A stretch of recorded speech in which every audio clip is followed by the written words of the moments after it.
또래 집단 1차예요, 2차예요? 1차 사회화기관, 2차 사회화기관? 1차? 약간 1차 기초적인 거. 그리고 공식적 사회화기관이다, 아니다? 아니다, 비공식이다. 자, 대중매체 학교. 자, 여러분들 이거 이렇게 바로 이어서 이제 학교 1차, 2차. 1차, 2차 할 때 지금 1차, 2차가 뭔지 이렇게 헷갈리면 안 되죠. 1차는 기초적인 거, 2차는 전문적이고 심화된 거. 2차 공식, 비공식? 공식. 직장은? 2차 공식, 비공식? 비공식.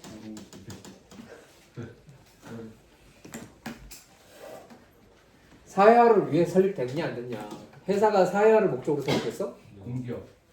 공기업? 공기업은 우리 사회에 꼭 필요한 공공재를 이렇게 조달하기 위해서 나라에서 운영하는 기업이죠. 그 사회화를 위한 게 아니잖아. 나라에 꼭 필요한 공공재 뭐가 있어요? 전기, 물 이런 것들. 자, 대중매체 1차, 2차. 1차? 2차. 공식, 비공식. 여러분들 대중매체 이거 보세요. 이거 이런 거 하는 거. 이거 비공식이라 했잖아. 이거 대중매체를 통해서 우리가 배우는 거. 자, 인간의 성장 과정과 사회화. 유아기, 아동기, 청소년기, 성년기에서 계속 사회화는 일어난다. 유아기 때는 어떤 사회화가 일어나겠어요? 1차, 2차? 1차. 아동기 때는? 1차. 청소년기 때는? 2차. 성년기 때는? 2차. 그러면 여기에서 이제 사회화의 유형의 예기사회화랑 재사회화가 밑에 등장하는데 성년기의 주요 사회화 특징으로 재사회화가 계속해서 일어나게 된다. 이거 하나 챙겨갔으면 좋겠습니다. 그래서 재사회화가 뭐냐라고 하면 밑에 있죠. 개인이 처한 환경이나 상황, 소속 집단 등의 변동에 적응하기 위해서 새로운 행동 방식을 학습하는 과정. 그러면서 선생님 설명 안 했어요 혹시? 여러분들 옛날에는 버거킹 가면은 주문하려면 어디로 갔어야 됐어요? 직원한테 갔어야 됐죠. 이 직원이 항상 기다리고 있고 직원 줄 서 있고 이렇게. 네. 그러면 요즘에는 코로나 이후에 어떻게 바뀌었어요? 키오스크로 바뀌었죠. 이렇게 코로나에 키오스크가 도입되면서 여기 점원이 서 있어도 이제는 키오스크부터 가요? 점원한테 가요? 키오스크한테 먼저 가죠. 점원은 나의 주문을 받아주기에 좀 느릴 것이다. 키오스크가 비어있으면 키오스크부터 간다. 이런 것도 행동 방식이 변화한 거잖아. 이거에 절 적응하지 못했던 사람들 있었죠. 계속 저 점원 앞에 가서 난 이거 사용하는 것도 너무 어려워 이러면서 기다리시는 노년층을 위해서 키오스크 사용 방법을 뭐 어떻게 더 간편하게 하던가 접근 방식을 좀 더 고려해야 된다 이런 얘기도 많이 나왔었던 거 혹시 기억나나요? 나죠? 그래. 그래서 우리는 사회가 변함에 따라서 계속해서 재사회화를 해야 된다고요. 재사회화. 예기사회화는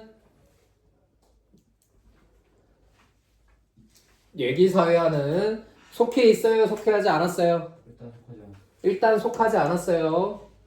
속하기를 기대하거나 속하게 될 집단이야. 그래서 현재는 속하지 않았는데 미래에 내가 소속이 되고 싶은 것에 대해서 지금 현재 소속될 집단에 대한 요구되는 문화를 배운다. 소속될 집단에 대한 문화를 현재 소속되지 않았지만 배운다.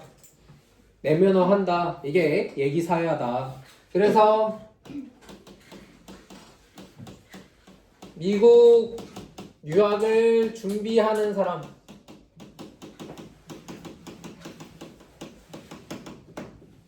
미국 유학을 준비하는 사람 미국 갔어요 안 갔어요?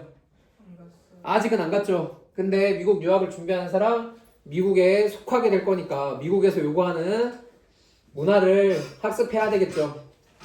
언어를 학습해야 될 거 아니야. 아니에요? 미국 유학 가는데 영어 모르고 가면 돼요? 안 돼요? 그 사회에서 요구하는 걸 학습해야 그 사회에서 생존할 수 있어요. 언어도 마찬가지고 규칙도 마찬가지고. 뭐 한국 사회에서 한국어를 잘 알면 한국 사회에 생존하기 좋겠어요? 나쁘겠어요?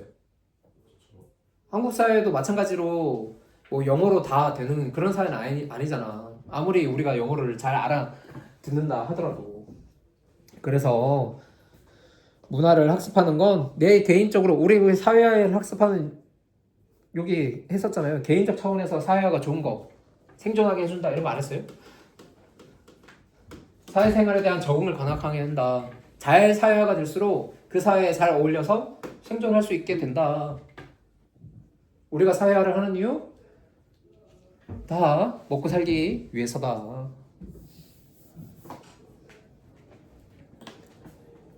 진우가 네.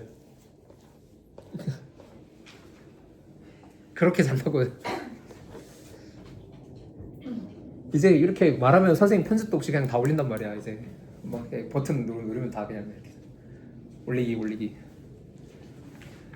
너의 이름이 가장 많이 불리지 않을까? 자, 그 다음에 지위에서 악성 민원인 하다가 끝난 것 같은데 맞나요? 지위는 소속 집단이나 사회에서 차지하는 위치다. 그래서 계층은 지위가 될 수 있다 없다? 안 된다. 지위에는 귀속지위와 성취지위가 있는데 여러분들 게임 같은 거 보면은 거래 가능한 템을 귀속템이라 부르진 않아요. 거래 가능하면 그냥 이렇게 사고 팔 수 있다 이러면서 귀속템 이렇게 안 하는데 거래가 불가능한 것들이 있어. 나한테 딱 한번 내가 그걸 획득하는 순간 나한테서 떨어지지 않아. 내가 그거를 파괴하던가 아니면은 그러는 방법밖에 없는 그런 아이템도 있는데 그런 걸 귀속템 이렇게 부른단 말이야. 이 귀속지는 나한테 딱 들어붙어서 내가 뗄래야 별로 뗄 수가 없어. 자연적 선천적으로 갖게 되는 지위라서 내가 딸 안 하고 싶어, 아들 안 하고 싶어. 그러면 아들 안 할 수 있어요? 성취지위는 그 반면에 내가 얻은 거기 때문에 내가 안 하고 싶으면 얼마든지 안 하면 그만이란 말이야. 교사.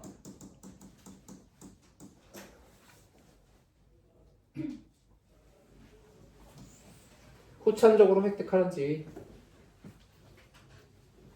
학급회장, 사장, 교사 또 뭐가 있을까요? 학급 부회장. 또 마을회장. 마을회장.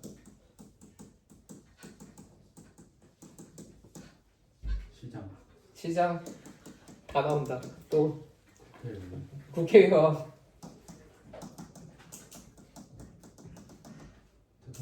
대통령. 자, 그래서 현대 사회에서는 귀속주의가 많겠어요? 성취주의가 많겠어요? 성취주의가 많습니다. 그래서 옛날에는 귀속주의가 중요했는데 현재는 성취주의가 훨씬 중요한 역할을 한다. 옛날에는 귀족이나 노예 같은 신분제도에서 벗어나기 힘들었었는데 요즘에는 그런 것들이 크게 의미가 없더라. 내 고조 할아버지가 노예였다. 의미가 있어요, 없어요? 이제 없죠? 있어요? 없나요? 네, 없죠. 성취주의의 중요성이 대두된다.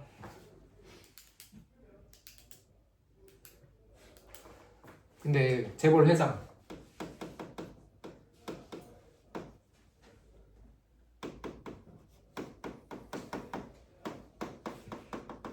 뭐 이런 거 쓰면 또 영상으로 남나요? 아닙니다. 자, 넘어가겠습니다. 아니 세습되는 지위가 현대사회에 정말 없냐 이런 질문을 한번 던지기 위해서 한번 쓰다가 말았어요. 자, 특징 개인이 동시에 여러 가지 지위 가질 수 있어요, 없어요? 있어요. 있죠. 선생님 예로 들면 이 선생님이긴 하지만 선생이면서 아빠라는 그리고 누군가의 아들이라는 지위를 다 가지고 있죠. 세 가지 지위. 시간이 흐르면서 개인이 갖는 지위는 달라질 수 있다. 아빠이자 나중에 할아버지가 될 수도 있겠죠. 선생이자 나중에는 선생이 아닌 다른 것이 될 수도 있고 교장 선생님도 마찬가지겠죠. 은퇴하고도 교장 선생님이에요? 아니죠. 뭐 농부가 될 수도 있고. 그래서 시간의 흐름에 따라서 지위는 고정 불변하는 게 아니다. 성취주의 지용성이 커지고 있다. 그리고 개인의 사회적 정체성을 형성하는 데 지위가 많은 역할을 한다. 여러분들 어디 가서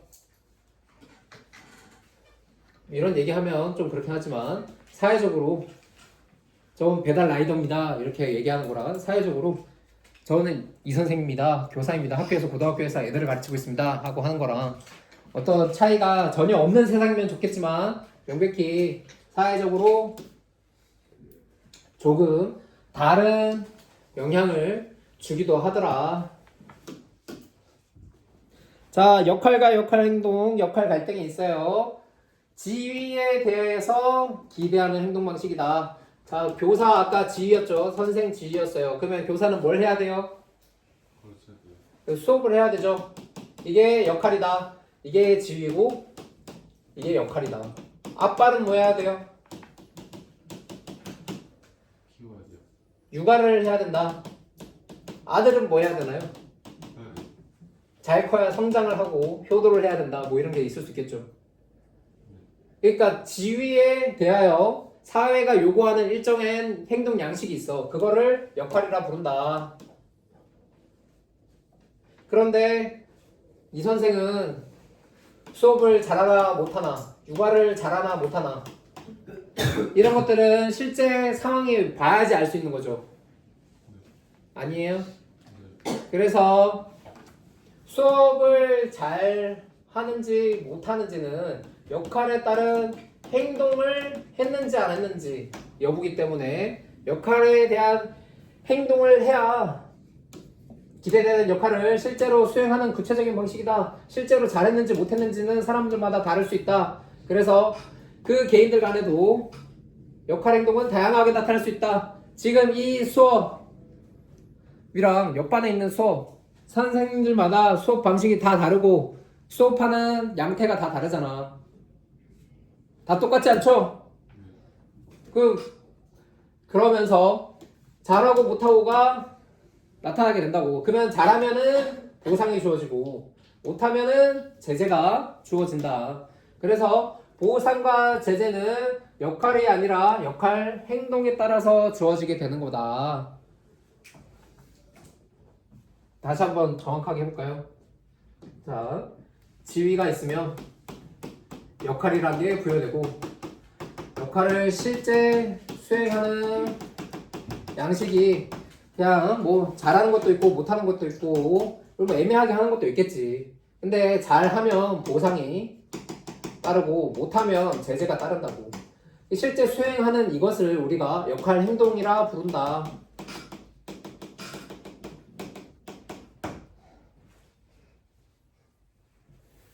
역할에 보상과 제재가 주어진다 이러면 맞아요, 틀려요? 안 돼요. 역할, 행동, 실제 수행하는 것에 대해서 잘했는지 못했는지 거기에 따라서 보상과 제재가 주어지는 거예요.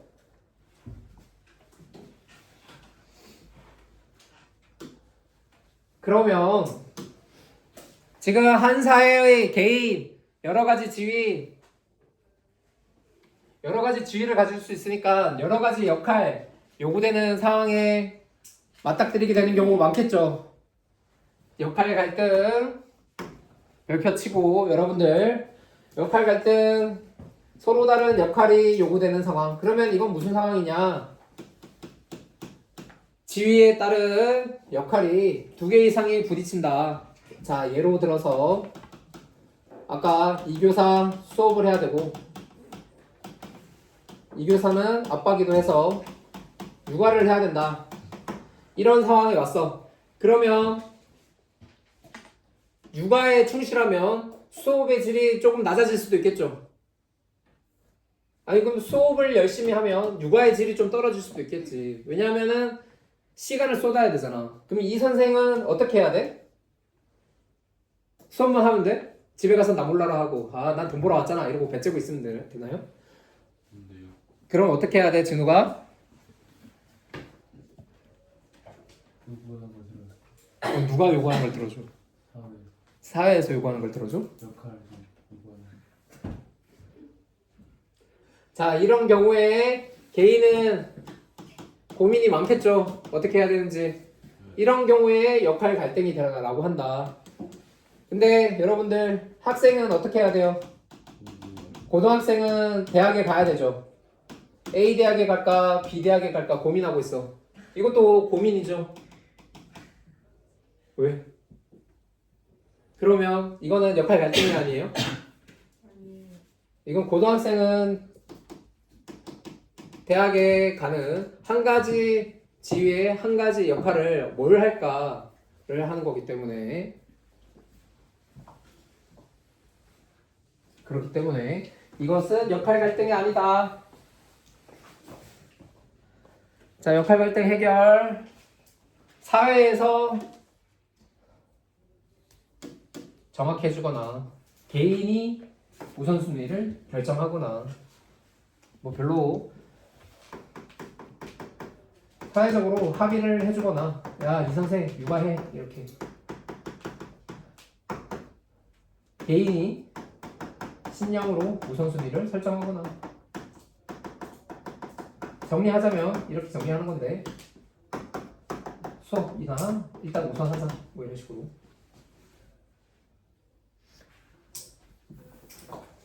그다지 중요한 건 아니라고 할 수 있어요. 역할 갈등에 빠진 개인 어떻게 해결하는지는 사회적인 방식과 개인적인 방식 두 가지가 있다. 그런데 역할 갈등에 빠진 사람들이 많으면 사회적으로 좋겠어요, 나쁘겠어요? 그래서 사회적으로 역할을 분명히 해주는 것도 도움이 된다. 쭉 넘어가서 여러분들 이제 집단, 사회 조직과 집단으로 가도록 할게요. 일단 지위는 집단 속에서 갖게 되는 거라고 할 수가 있는데 집단은 그러면 뭐냐? 2명 이상 구성원이 모여 있어야 되고 소속감이나 공통의 관심사를 갖고 비교적 지속적으로 상호작용을 해야 된다.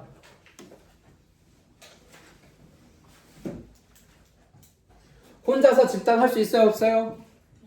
혼자서는 집단을 하려야 할 수가 없어.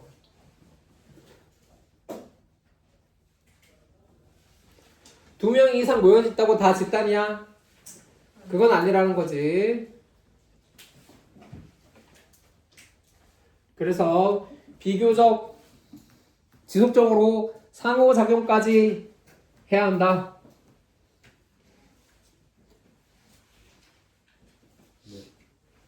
진우가 버스 타고 와요? 아니 저 아파가지고 약을 먹었는데 피곤해서. 아니 학교 올 때 버스 타고 와요? 아니면 누워 있어가지고. 아니 학교 올 때 버스 타고 오냐고. 버스 타고. 버스 타고 와? 그래. 요즘 일교차가 크죠, 여러분들. 감기 조심길. 야, 버스 타고 올 때마다 비슷한 사람들 만나 안 만나? 그 걔네들이랑 인사해 안 해? 걔네들이 아니라 좀 어르신. 그 어르신 분들 그래도 얼굴 대충 알죠? 네 알아. 대충 아는데 걔네 그분들한테 인사해요 안 해요? 아니. 안 하죠. 그래서 버스 같이 탄다, 같이 타는 승객들 집단이 될 수 있어요, 없어요? 같이 타는 승객들 집단이 될 수 없다. 여러분들 야구 개막했는데 야구 봤어요? 아, 야구 관심 없어요? 전혀 없어요. 오, 그래요? 그러면 야구 같이 응원하는 사람들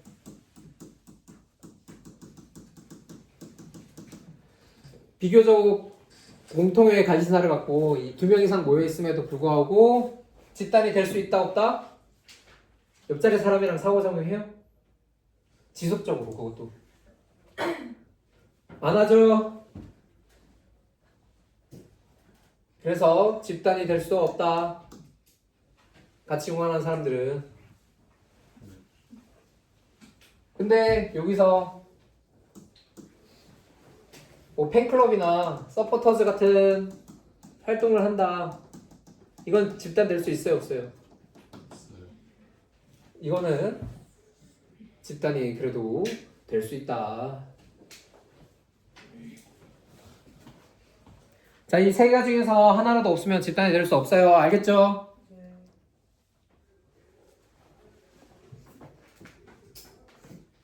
자, 구성원 간의 접촉 방식에 따른 분류, 풀리 이렇게 돼 있는데 풀리라는 사람이 중요하다 이런 거 하나도 안 나오니까 1차 집단인가 2차 집단인가 이렇게 봐야 된다. 1차 집단은 원초적인 직접적인 대면 접촉을 중심으로 하는 집단. 친밀함.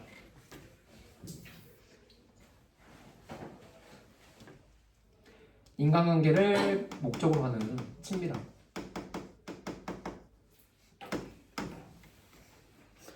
을 중심으로 하는 집단이 1차 집단이다. 그래서 가족과 또래 집단은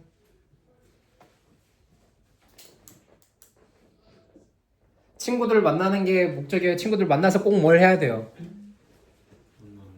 만나는 것 자체가 목적이지 않아요? 그리고 친구들 만날 때 걔네들 전부 다를 보고 만나지 걔 돈이 많으니까 만나 걔 외모가 이쁘니까 만나 이런 식으로 그런 게 있나요? 걔랑 나랑 공통의 관심사가 있으니까 만나 이런 게 있나요?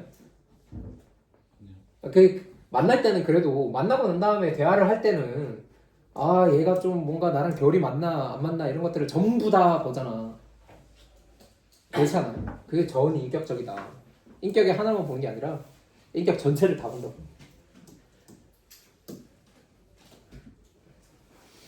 싱크가 지금 어긋나고 있는 것 같은데 여러분들 1차 집단 이해되죠? 너무 잘 이해가 돼서 지금 그러는 거죠? 2차 집단은 과업을 목표로 만나는 목적이 사람이 아니야. 얘는 사람이 중심이었다며 사람이 만나는 목표였다면 얘는 사람이 목표가 아니야. 뭔가를 해야 되는데 내가 달리기를 해야 돼. 근데 달리기를 할 때 혼자 달리는 게 좋겠어요? 아니면 같이 달리는 게 좋겠어요?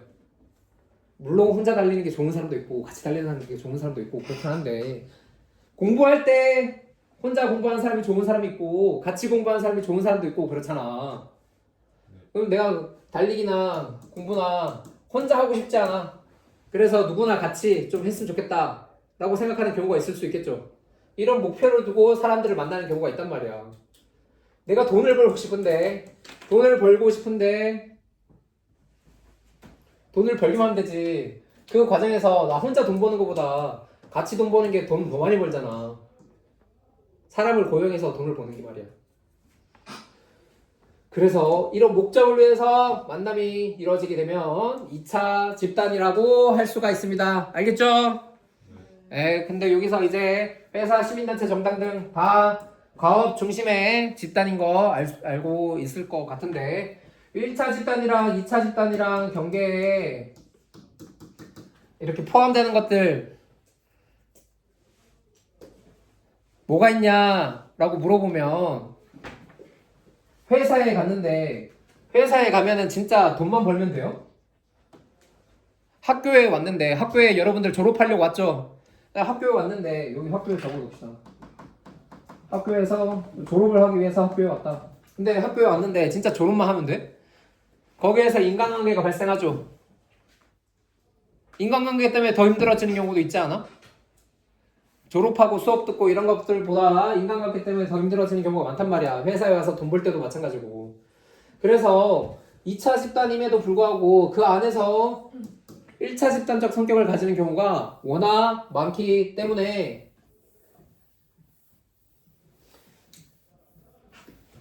완벽한 분류는 어렵다. 완벽한 구분은 어렵다. 이렇게 할 수 있어요. 2차 집단임에도 1차 집단의 성격을 갖는 경우가 많아지고 있다.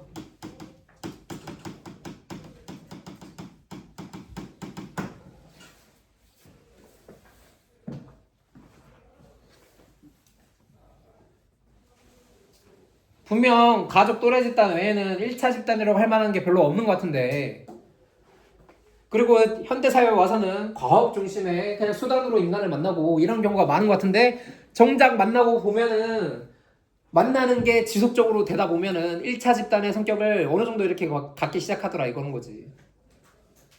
이해 안 돼요? 학교에 오다 보면은 친구들하고 만나는 게 더 중요해지더라. 이런 게 더 1차 집단의 성격을 갖는 경우가 많아진다. 회사에 왔는데도 회사랑 학교에 와서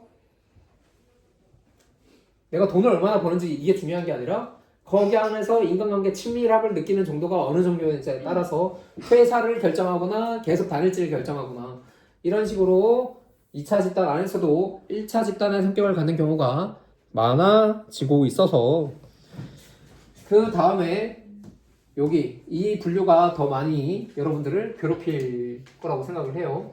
공동사회, 이익사회. 공동사회는 1차 집단처럼 본질 의지에 의해서 자연 발생적으로 형성된 집단이라고 하는데 거의 본능이야, 본능.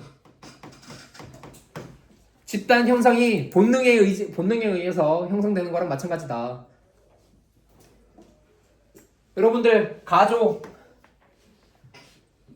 아들을 낳는 거, 딸을 낳는 거, 자식을 낳는 거, 그리고 그 형제들과 같이 살려고 하는 거 거의 본능적이지 않아요?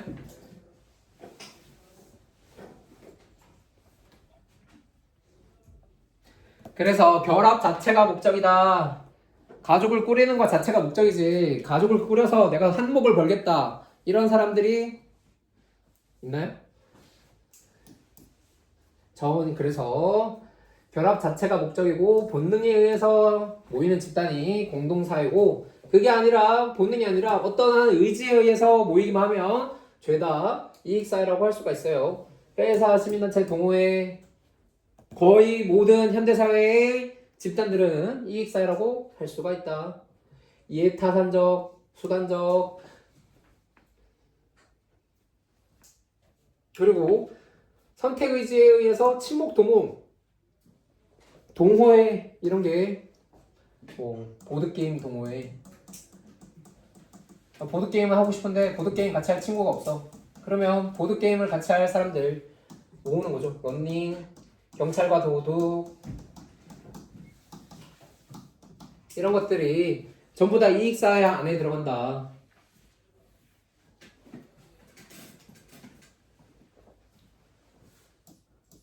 그래서 아까 1차 집단, 2차 집단하고는 조금 다르게 1차 집단적 성격을 가지고 있는 것들도 이익사회 안에는 다 포함될 수 있어요.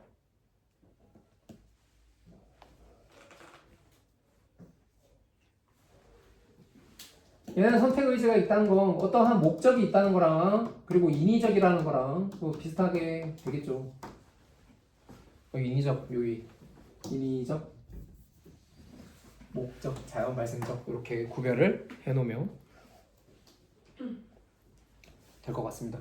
그래서 대부분의 집단은 가족과 친족을 제외하면 대부분은 다 이익사회에 들어갈 수 있다. 그리고 이거는 마지막으로 내 집단, 외 집단은 소속감 유무에 따른 분류라서 위에 있는 구분이랑은 조금 다른 방식의 구분이에요. 나를 기준으로, 개인을 기준으로 하는 거죠. 집단이 형성된 성격을 두고 1번과 2번은 거시적 관점이었다면 3번은 미시적 관점이라고. 개인이 어떻게 생각하느냐에 따라서 속해 있는 곳, 그리고 소속감도 가지고 내 집단 의식을 가지면 내 집단, 속해 있지 않고 적대감 등을 가지면 외 집단, 개인이 어떻게 생각하느냐에 따라서. 여러분들 지구에 속해 있어요? 그럼 지구에 속해 있으니까 지구 바깥에 외계 종족들에 대해서는 적대감을 좀 느끼고 속해 있지 않다고 생각하겠죠. 그렇지 않나요? 맞아요. 그래서 그 미국 영화 같은 거 보면 외계인 침공하면은 미국이 나서서 물리쳐 주는데 미국이 마치 우리 편인 것 같이 느껴지지 않아요? 어벤져스 이런 영화를 보면 맞아요. 그 우리 집단이라고 내가 속해 있다고 생각하니까 그런 거잖아. 타노스가 탁 할 때 그 아픔 느끼고. 근데 이 지구 안에서도 한국과 일본이 야구 경기를 한다, 축구 경기를 한다 이랬을 때 어디를 응원하고 싶어요? 한국이요. 한국을 응원하고 싶나요, 여러분들? 네. 그때는 일본이 외집단 되는 거 맞아요? 네.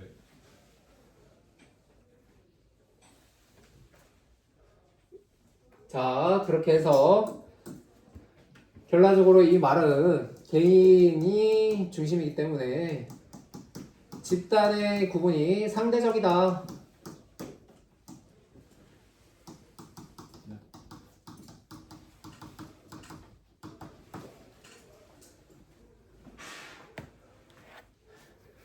아니 지구를 중심으로 했을 때는 옆에 일본도 우리 집단이라고 생각하다가 미국도 우리 집단이라고 생각하다가 갑자기 한국과 미국이 야구 경기라도 하면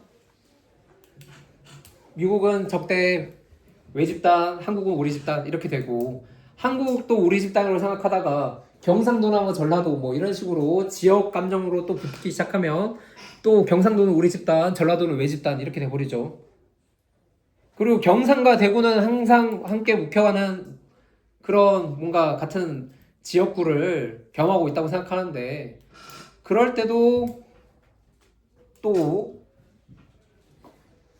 국회의원 선거나 뭐 이런 걸 할 때 보면은 또 집단이 또 나눠지잖아. 자, 그래서 내 집단과 상징, 내 집단이 되려면 소속감을 고취시켜야 되기 때문에 그래서 국가 간 경기가 열릴 때 국가를 부르는 것을 볼 수 있다. 애국기 개항하고 그런 게 괜히 그런 게 아니다. 소속 집단의 소속감을 고취해야 그래야 내 집단 의식이 강화된다.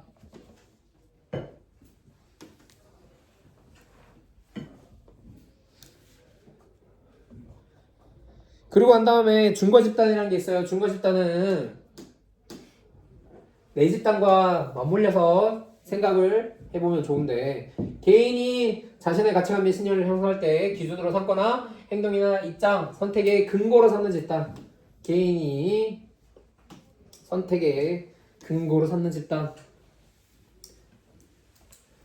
개인이 사회화를 배워서 사회화된 개인으로 나타나야 되는데 이 사회화하기로 마음먹은 집단이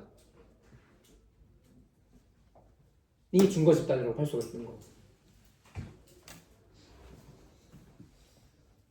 사회화하기로 맘먹은 게 우리 집단일 수 있고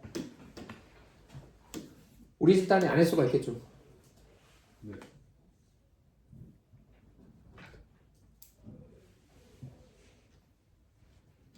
5분 정도 남았어요, 여러분들.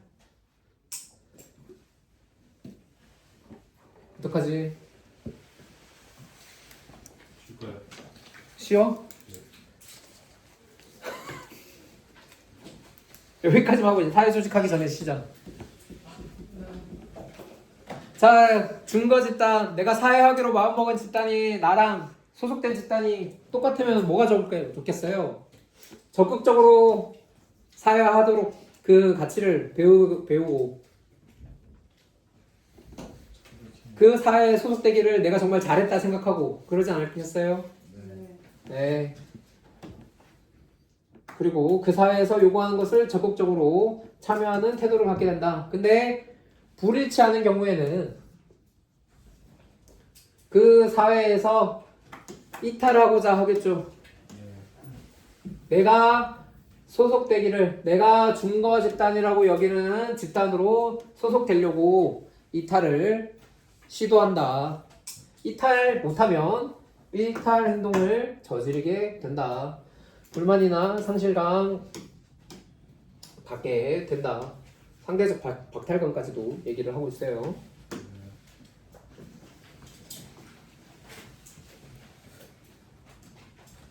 여러분들 오늘 집단 지위, 역할 갈등, 그리고 집단의 구별 중에서 가장 중요한 건 뭐라고 그랬죠?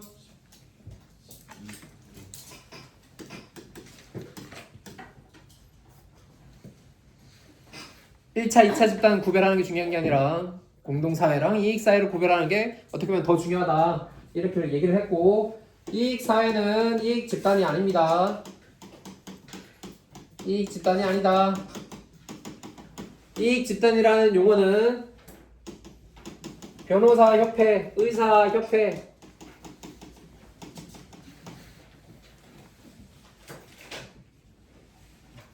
노동조합 이런 것에 이익 집단이라는 명호를 쓰고 있기 때문에 이익사회는 절대 이익 집단이 아니다. 전국 PC방 협회, 전국 미용실 협회 뭐 이런 거 별의별 이익 집단이 다 있어요. 유치원 협회, 어린이집 협회. 그래서 이익 집단과 이익 사회를 착각 동일시하면 안 됩니다. 네, 여러분들 4분이나 남았네요. 4분. 왔어요.